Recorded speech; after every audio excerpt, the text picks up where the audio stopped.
Aujourd'hui, nous allons parler de la lumière. C'est un phénomène qui est très important et qui a beaucoup d'applications. Avant de parler de ces applications, nous allons d'abord décrire tout ce qui concerne les sources lumineuses. Il existe deux sortes de sources lumineuses, les sources primaires et les sources diffusantes. Alors, expliquons la différence de ces deux sources. Une source primaire, c'est une source qui va produire sa lumière et qui va émettre sa lumière. Une source diffusante est une source qui va utiliser la lumière qu'elle reçoit pour la renvoyer, pour la diffuser justement. Donc, voyons tout d'abord une petite expérience qui va nous permettre de bien différencier facilement ces deux sources de lumière. Donc voici quatre sources lumineuses. Une bougie, un tournevis, ça paraît bizarre, une lampe et moi-même. Ces quatre objets sont visibles, donc ça veut dire que de ces quatre objets, de la lumière part de ces objets pour arriver jusqu'à l'œil de l'observateur. Maintenant, la question c'est quels sont les objets qui sont sources primaires et sources diffusantes.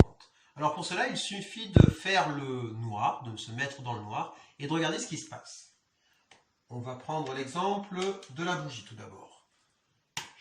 Je me mets dans le noir, je m'aperçois que la bougie s'allume. Cela veut dire quoi? Que la bougie est une source primaire. Je vais faire pareil avec la lampe. J'allume la lampe. Je m'aperçois évidemment que la lampe envoie de la lumière, ce qui prouve que la lampe est une source primaire. Je vais faire pareil avec le tournevis. Je vois le tournevis, je coupe la lumière. Je ne vois plus le tournevis. Je peux donc en déduire que le tournevis est une source diffusante. Quatrième objet, moi-même, vous me voyez, si je coupe la lumière, vous ne me voyez plus, je suis donc une source diffusante. Alors il est très simple de distinguer ces deux types de sources. Quelques pièges existent cependant au niveau de l'astronomie souvent, quand on parle des planètes, des satellites et des étoiles. Une étoile est un objet qui fabrique, et qui produit et qui émet sa lumière. Très facile, donc c'est une source primaire. Un satellite ou une planète sont des objets célestes qui vont recevoir la lumière d'une étoile et la renvoyer. Donc ils font partie des sources diffusantes. Exemple, la Lune est une source diffusante. Voilà pour ces deux types de sources. Alors, restons un petit peu sur les sources diffusantes parce que nous pouvons constater qu'il existe deux types de sources diffusantes. Les sources diffusantes claires et les sources diffusantes sombres, qui seront symbolisées par des sources blanches et noires, pour faire simple.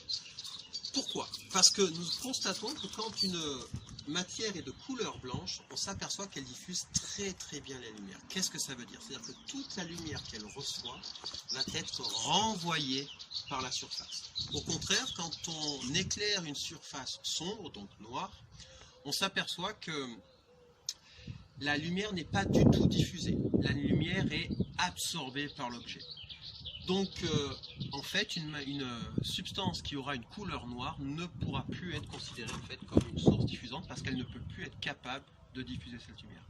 Petit exemple très pratique, imaginons par exemple que je porte un t-shirt noir et un t-shirt blanc, que ces deux t-shirts soient éclairés de la même façon, avec la même intensité. Je relève la température sur ce t-shirt, T1 et T2. Je viens de dire que le blanc était capable de diffuser, de renvoyer toute la lumière qu'il recevait. Le noir n'était pas capable de la diffuser, par contre il était capable de l'absorber.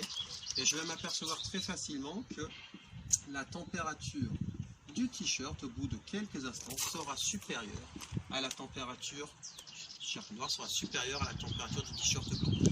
C'est une des raisons pour lesquelles on entend souvent dire que le noir attire plus la lumière que le blanc. C'est faux, c'est que le noir absorbe toute la lumière qu'il reçoit, le blanc diffuse toute la lumière qu'il reçoit. Parlons maintenant des conditions de visibilité. Qu'est-ce que ça veut dire?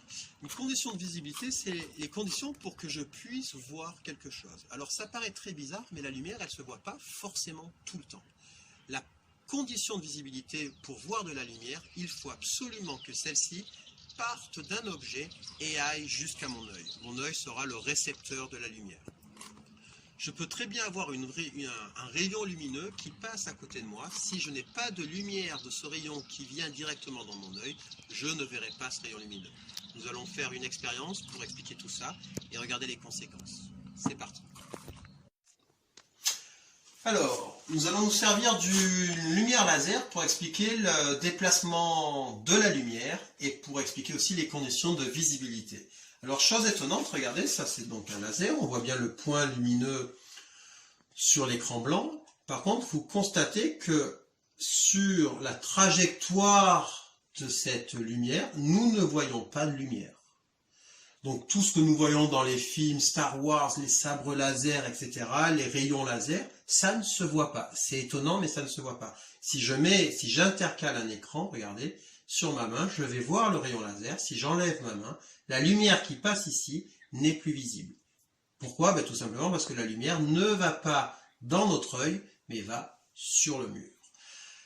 À l'aide de ce laser, nous allons expliquer maintenant la trajectoire de la lumière. Allez, allons dans le laboratoire. Voici un dispositif tout simple pour prouver la trajectoire d'un rayon lumineux. Donc j'ai toujours le laser, mon écran, je m'aperçois que cette trajectoire-là nous est complètement invisible. J'ai préparé ici une petite boîte, et dans cette boîte, j'ai emprisonné de la fumée, tout simplement. Et je vais mettre sur la trajectoire de ce rayon, je vais mettre cette petite boîte. Regardons ce qui va se passer. Alors je recule un tout petit peu le laser, je mets la boîte. Regardez ce qui se passe, je m'aperçois, le rayon laser devient visible dans cette partie-là. Pourquoi? Ben, tout simplement parce que dans cette boîte, les petits grains de fumée, je vous rappelle que la fumée n'est pas un gaz, mais des toutes petites particules en suspension, chaque petite particule va jouer le rôle d'un écran diffusant et va diffuser la lumière du laser, ce qui nous permet de la voir. Vous remarquez bien que en dehors de la boîte, le rayon n'est toujours pas visible. Normal, je n'ai plus ces petits grains de matière qui vont jouer le rôle d'écran diffusant. En tout cas, ce qui est très important dans cette expérience, c'est que je m'aperçois que dans cette zone-là, la lumière se propage, c'est-à-dire avance de façon rectiligne, en ligne droite. Et c'est ce qui va nous permettre d'expliquer toutes les conditions de visibilité qui suivent. Alors nous venons de constater et de prouver que la lumière se propage de façon rectiligne. Qu'est-ce que ça veut dire? Ça veut dire que quand j'ai une source lumineuse, quand la lumière part du point A et va jusqu'au point B, la lumière va parcourir ce trajet-là. Pour expliquer dans quel sens elle le parcourt, je serai obligé de faire une flèche pour expliquer son sens de propagation. Donc très important, la lumière se propage de façon rectiligne dans un milieu homogène, c'est-à-dire quand le milieu n'a pas de changement de propriété. Nous venons de définir comment se propager un rayon lumineux, donc de façon rectiligne. Nous allons maintenant continuer l'explication sur les conditions de visibilité. J'ai une source primaire, un soleil, qui va émettre des rayons. Alors quand on représente un soleil comme ça, qu'est-ce que ça veut dire tout bêtement? C'est que le soleil va émettre des rayons évidemment dans toutes les directions. Si je le faisais de façon scientifique et propre, je devrais les faire à la règle, et évidemment, du soleil ne part pas un seul rayon, mais des millions de rayons. Évidemment, on va s'apercevoir que les figures vont être très compliquées à étudier si je m'amuse à faire chaque fois des millions de rayons. Donc, quand je vais faire un schéma, je ne représenterai toujours que le ou les rayons qui vont m'intéresser. Donc, je refais mon soleil. Et la question, c'est comment je peux expliquer, par exemple, qu'un chien... Ça c'est un chien, hein, on est d'accord, hop, puisse voir l'os. Alors, première chose, un chien, un œil n'est pas un rayon lumineux, c'est-à-dire que ce n'est pas l'œil qui envoie de la lumière sur l'os. L'œil n'est juste qu'un récepteur. Alors, ça veut dire quoi? Si je vois un objet, c'est que de la lumière vient de cet objet. Donc, de la lumière vient de l'os. Donc, j'avais indiqué la direction, le sens. Dans ce sens-là.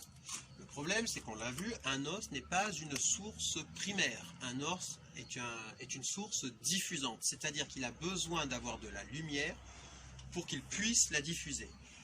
Quelle est la source primaire qu'il va utiliser? Évidemment, c'est la source du soleil. Donc je vais représenter uniquement le rayon qui va m'intéresser et qui va m'expliquer pourquoi le chien est capable de voir l'os grâce à la source primaire soleil. Voilà les conditions de visibilité. Donc pour voir un objet, il faut absolument que celui-ci puisse diffuser de la lumière dans toutes les directions et surtout dans la direction où il y a mon œil.